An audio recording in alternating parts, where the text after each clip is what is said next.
ये तो आप सबको पता होगा कि कुंभ में स्नान करने क्यों जाना चाहिए।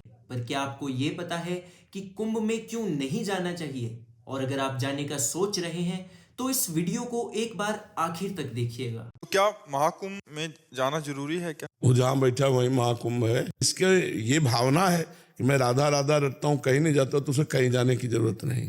कुंभ माना जाता है कि सारे पाप धो देता है, तो क्या पानी में डुबकी लगाने से सारे पाप धुल जाएंगे? फिर जेल क्यों है? आस्था तो ठीक है, पर ये जो 40 करोड़ लोग महाकुंभ के पावन पर्व पर माँ गंगा में स्नान करने आए हैं, क्या उन्हें साफ पानी में स्नान करने का अधिकार नहीं है? तो 40 करोड़ लोग एक जगह पर इकट्ठे होने जा रहे हैं। इनमें से कितने लोगों को कितनी तरह की बीमारियां हो सकती हैं, हमें अंदाजा भी नहीं है। टीबी से लेकर स्किन प्रॉब्लम्स तक ये सब बीमारियां वहां पर मौजूद हो सकती हैं। और हम सब जानते हैं कि पानी में कितनी जल्दी कंटेमिनेशन फैलती है। हम गंगा की पूजा करते हैं, गंगा को माँ का दर्जा देते हैं, और उसी गंगा को साफ नहीं रख सकते। और कब तक आस्था के नाम पर हम लोगों की हेल्थ के साथ खिलवाड़ करते रहेंगे? और अगर गंगा का पानी ही पीने और नहाने योग्य नहीं होगा, तो इन प्लैनेटरी मोशंस की एनर्जी, जिससे सारी रिवर बॉडीज माना जाता है कि उनमें एक अलग सी ऊर्जा आ जाती है,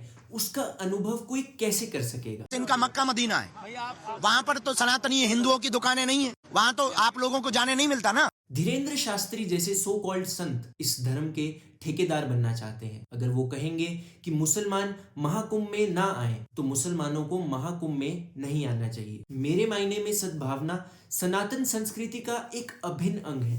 ये एक मुसलमान है जो हिंदुओं की सड़क पर पड़ी हुई मूर्तियों को साफ करके स्थान प्रदान कर रहा है।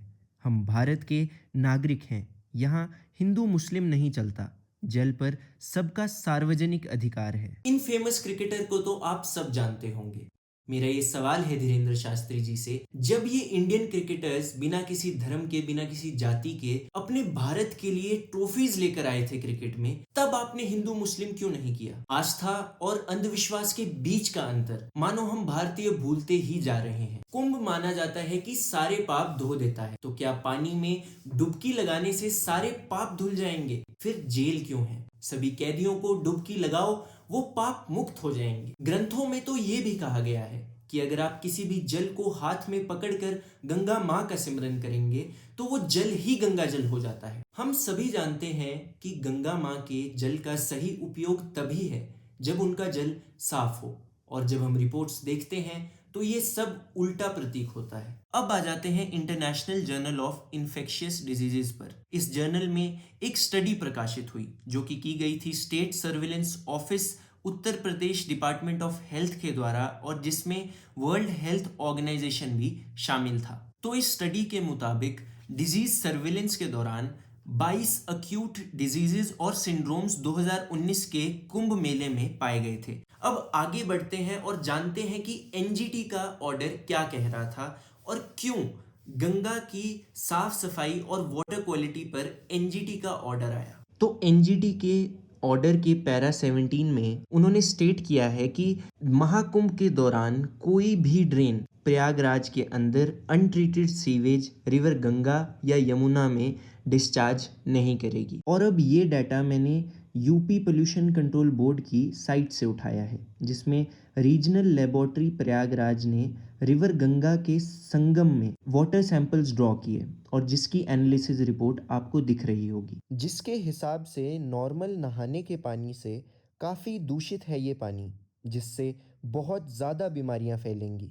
और ये सब प्रमाण माँ गंगा की वाटर क्वालिटी को साफ साफ दिखाते हैं। मैं मानता हूँ कि महाकुंभ एक आस्था का विषय है, पर कब तक हम इन आंकड़ों को नजरअंदाज करते रहेंगे? जब तक नेशनल ग्रीन ट्राइब्यूनल कुछ फैसला नहीं लेता, तब तक सरकारें काम करने के लिए राजी ही नहीं है। अगर एक आम आदमी को रिपोर्ट पढ़नी नहीं आती, न्यूज चैनल्स को रिपोर्ट दिखानी नहीं आती, तो क्या हम भी अपनी आंखें बंद कर लें?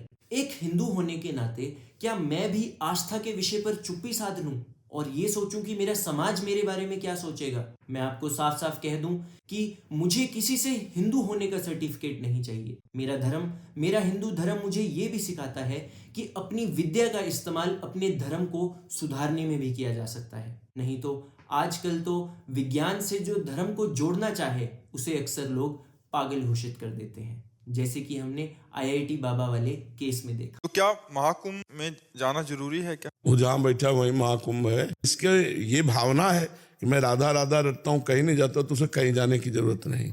मेरा उद्देश्य कोई प्रोपेगेंडा फैलाना नहीं है, पर अंधविश्वास को आपकी नजरों से हटाना है। अंधविश्वास तब आता है जब हम भगवान से डरते हैं। हमें भगवान को प्रेम करना चाहिए। ये पाप धुलने और ये सब अन्य बातें एक अंधविश्वास हैं। अगर आप अपने घर में ही गंगा माँ का सिमरन करके उस जल से नहा लेते हैं तो भी आपको कोई कम पुण्य नहीं मिलेगा। और पुराणों में अमृत वाला एंगल इसीलिए लिखा गया था ताकि हम ये समझें कि जल ही अमृत है और हमें इसे वेस्ट नहीं करना है, हमें पानी को गंदा नहीं करना है। इसीलिए जल की तुलना अमृत से की गई थी। ऐसी ही वीडियोस के लिए लीगल स्टैंड अप के चैनल को लाइक शेयर सब्सक्राइब करना ना भूलें। जय हिंद, जय भारत।